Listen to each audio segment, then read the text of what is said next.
ভোলে বাবা পার করে সিরিয়ালে আজকের পর্বে আপনারা দেখতে পাবেন চৌথি ওর মা বাবাকে নিয়ে স্বাক্ষরদের বাড়িতে এসেছে। আর তখন স্বাক্ষরের মা বলে, এসুন আপনারা এসেছেন এসুন। তখন চৌথির মা মিষ্টির প্যাকেট দিলে স্বাক্ষরের মা বলে, এসবের আবার কি দরকার। তখন বলে, না আমরা তো প্রথমবার আপনার বাড়িতে এসেছি, একটুকু তো করতেই পারি। তখন বলে, আচ্ছা ঠিক আছে, আসুন এখানে বসুন। বলে সবাই মিলে ওখানে বসে। আর তখন স্বাক্ষরের বাবা বলে, তাহলে আমরা তো এখানে পাকা কথা বলতে এসেছি, মেয়ের আশীর্বাদ কবে হবে সে বিষয়। কিন্তু হ্যাঁ, সাক্ষ্য কোথায়? একবার সাক্ষ্যকে ডাকুন। তখন সাক্ষ্যকে ডাকলে সাক্ষ্য বলে, হ্যাঁ বাবা আমি আসছি। তখন ওর মেজমণি বলে, ও আসছে। এদিকে চৌতির মা বলে, আচ্ছা এসব ঝামেলা ঝুঞ্ঝট সব মিটেছে তো আপনাদের? এইসব ছেলের ডিভোর্সটা হয়ে গেছে তো? তখন সয়া বলে, হ্যাঁ হয়ে গেছে তো ডিভোর্সটা। তখন বলে, না যতই হোক আমার মেয়ের বিয়ে দিব বলে কথা, আমাকে তো এটা জানতে হবে নাকি? যত বস্তির মেয়ে ও কখন কোথায় আসবে আর ঝামেলা করতে শুরু করবে, তাই আগে থেকে আমরা সব প্রবলেম ক্লিয়ার করে থাকতে পারি। তখন স্বাক্ষরের বাবা বলে, শুনুন একটা কথা বলি, হ্যাঁ, যে ও বিয়েটা ভেঙে দিয়েছে বলে যে ও লোভী সেটা না। ও কোনো কারণে কিন্তু বিয়েটা ভাঙেনি, ও নিজের ইচ্ছাই বিয়েটা ভেঙে চলে গেছে। তখন চৌতি ওখানে চুপচাপ বসে থাকে। আর বসে থাকতে থাকতে বলে, ওই তো আমি তো দেখে আসলাম, রাস্তাতে একটা ছেলের সঙ্গে কোথায় ঘুরে বেড়াচ্ছিল না? মানে আমি যখন রাস্তাতে বেরোচ্ছিলাম, তো তখন সাক্ষ্য বলে, এর মধ্যে ঝিলও রাস্তাতে বেরিয়ে পড়েছে। তখন চৌতি বলে, না বেরোনোর কি আছে, তুই কি ভাবছিস এখনও তোর কথা শুনবে?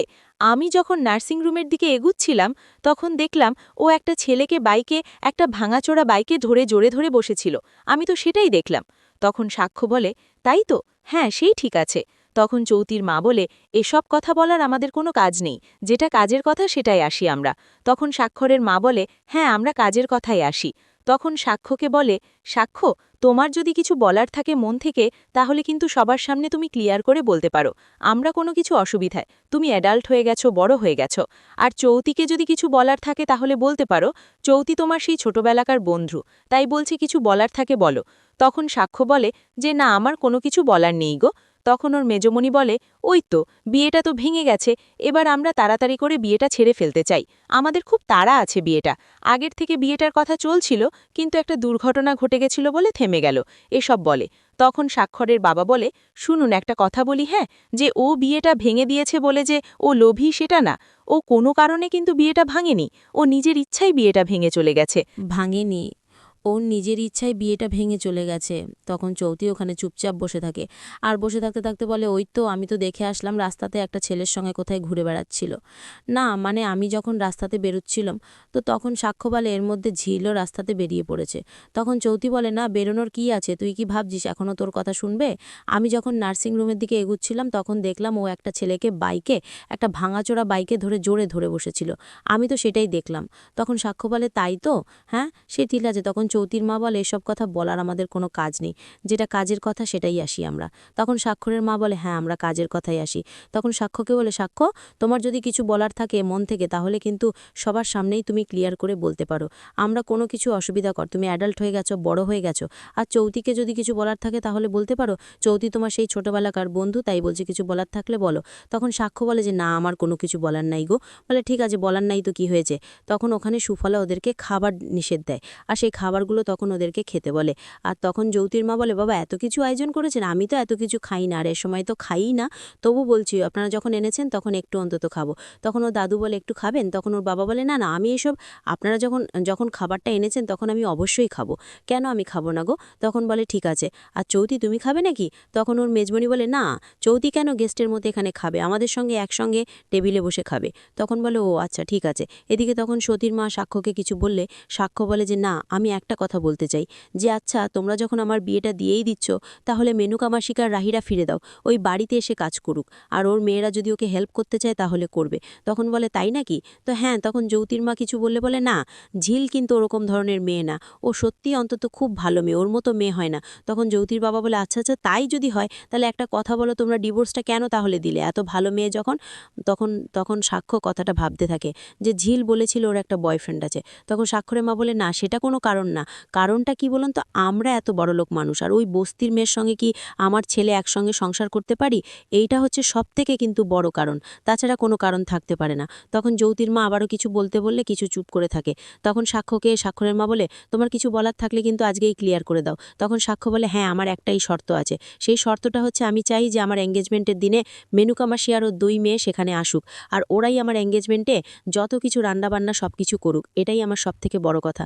তখন স্বাক্ষরের বাবা বলে, সেখান থেকে স্বাক্ষর চলে যায়। আর তখন স্বাক্ষরের বাবা মনে মনে বলে, আচ্ছা, তোকে অভিমানে এত দূর নিয়ে গেছে, তুই আমার ছেলে হয়ে এই কাজটা তুই করতে পারছিস কেন? করছিস, যাকে তুই যেটা ভালো মন্দ বুঝিস তুই সেটাই কর, আমার এখানে কিচ্ছু বলার নাই গো, বলে সেখানে চুপচাপ বসে থাকে। এদিকে ওর দাদু বলে, আমরা তো বয়স হয়েছে, আমরা বিয়েটা দেখে দিতে চাই, তাই আমরা তাড়াতাড়ি করে বিয়েটা দিতে চাই। তখন যৌতির মা বলে, হ্যাঁ, আমরাও চাই তাড়াতাড়ি কি করে বিয়ে দিতে। এদিকে যৌতি খুব হাসাহাসি করে, আর তখন যৌতির ঠাম্মিও বলে, হ্যাঁ, আমরা সত্যি তাড়াতাড়ি করে বিয়ে দিতে চাই, আমরা একটা দুর্ঘটনায় ঘটে গেছিল, এসব বলতে থাকে। অন্যদিকে দেখা যায় যে স্বাক্ষর বাড়ি থেকে বেরিয়ে চলে গেছে রাস্তাতে, আর তখন ঝিলও রাস্তা দিয়ে হেঁটে যাচ্ছে, আর হেঁটে যেতে যেতে স্বাক্ষর তখন ঝিলকে দেখতে পায়, আর তখন স্বাক্ষর ঝিলকে ডাকে, ওই মেয়ে করে। আর ঝিলের সেটা শুনতে খারাপ লাগলে ঝিলও কথাটায় কোনো উত্তর না দিয়ে রাস্তাতে হেঁটে চলে যায়। তখন স্বাক্ষর সামনে গাড়িটা নিয়ে এসে রাখে, আর বলে, শোনো, আমি তোমাকে ডাকছি, তুমি কি শুনতে পারছো না? তখন ঝিল বলে, আপনি আমাকে ওই করে ডাকছেন, আমার কি প্রথমত একটা নাম আছে? আমার নাম ধরে ডাকতে পারছেন না গো? তখন বলে, ও ঠিক আছে, এসব কথা বাদ দাও, কাজের কথায় আমরা আসি। এবার বলো যে তুমি ইতিমধ্যে রাস্তায় কেন বেরিয়েছো? তুমি জানো যে তুমি অসুস্থ, এত তাড়াতাড়ি রাস্তায় বেরোতে পারবে না। তখন ঝিল বলে, কেন? আমি যা খুশি তাই করতে আপনার কি? তখন সাক্ষ্য বলে, তুমি আমার পেশেন্ট, তা আমার কিছু তোমার প্রতি বলার অধিকার থাকতেই পারে। তখন বলে যে না। তখন বলে, আচ্ছা, এখন তুমি কোথায় যাচ্ছ? রাস্তায় হেঁটে? তখন বলে যে, কেন? আমি আপনাকে বলতে বাধ্য না। তো বুঝেছি, বয়ফ্রেন্ডের সঙ্গে দেখা করতে না? আবার তো শুনছি নাকি বয়ফ্রেন্ডের গাড়িতে চড়ে জড়িয়ে ধরে তাকে নিয়ে ঘুরতে চলেছো। তখন ঝিল বলছে, আচ্ছা, আমার বয়ফ্রেন্ডকে নিয়ে আমি কোথায় যাই বা না যাই তাতে আপনার এত কথা কেন? তখন বলে, কেন? তুমি অসুস্থ, ও তোমার বয়ফ্রেন্ড জানে না তোমাকে পিক আপ করে দিতে পারে না? তখন ঝিল বলে যে না, পারে না। তখন বলে, ওর পেটে কোনো বিদ্যা আছে নাকি যে তোমাকে পিক আপ করে দিনে? ও তো বসতেই থাকে, মারপিট করে টাকা উপার্জন করে। তখন ঝিল বলে, হ্যাঁ, সেটাই করে। আর আপনার তো গার্লফ্রেন্ড আছে নাকি? দুদিন পরে বিয়ে হয়েছে, যৌতি ম্যাডামের সঙ্গে বিয়েটা করুন, বরণ করবে আপনার বিয়ে। তখন স্বাক্ষর বলে, হ্যাঁ হ্যাঁ, খুব তাড়াতাড়ি বিয়ে, আর আমার বিয়ে তো তোমাকে অবশ্যই বলবো, তুমি আসবে। ঠিক তখনই দেখা যায় কি, ওর মাথাতে সিঁদুর নেই, হাতে শাখা পলা নেই, মাথায় সিঁদুর, সব চুপে পুড়ে দিয়েছো। তখন বলে, হ্যাঁ, আপনার সঙ্গে তো আমার কোনো সম্পর্ক নাই, তাহলে কেন দেবো না? তুলে আপনার শাখাপালা পুড়িয়ে আমি আমার বয়ফ্রেন্ডের সঙ্গে দেখা করতে যাব, তা যাব না গো? তখন স্বাক্ষর বলে, বাবা, এর মধ্যে আমাকে লেনদেন করে কথা বলছো? তখন ঝিল বলে, কেন বলবো না?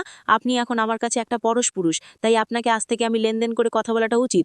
তখন স্বাক্ষর বলে, ও তাও তো ঠিকই, আমি তো আজ থেকে তোমার কাছে পরশ পুরুষই হয়ে গেছি, তো হ্যাঁ, তাছাড়া কি কারণ আছে? তাছাড়া কোনো কারণ নেই গো। তখন স্বাক্ষর বলে, ঠিক আছে, তাই হলো, আবার তোমার সঙ্গে ঠিক টাইমে আমার দেখা হবে। তো হ্যাঁ, ঠিক টাইমেই তোমার সঙ্গে দেখা হবে। তো আজকের পর্বটা কেমন হয়েছে? যদি ভালো লাগে তাহলে কমেন্ট, শেয়ার, সাবস্ক্রাইব করবেন, অবশ্যই ফলো করবেন। আর কোন কোন সিরিয়ালের আপডেট পেতে চান আমাকে বলবেন। আর আমি যদি কোনো জায়গায় কোনো কিছু ভুল ত্রুটি বলে থাকি তাহলে আমাকে ক্ষমা করে দেবেন। আর আমার ভিডিওতে বেশি বেশি করে কমেন্ট, শেয়ার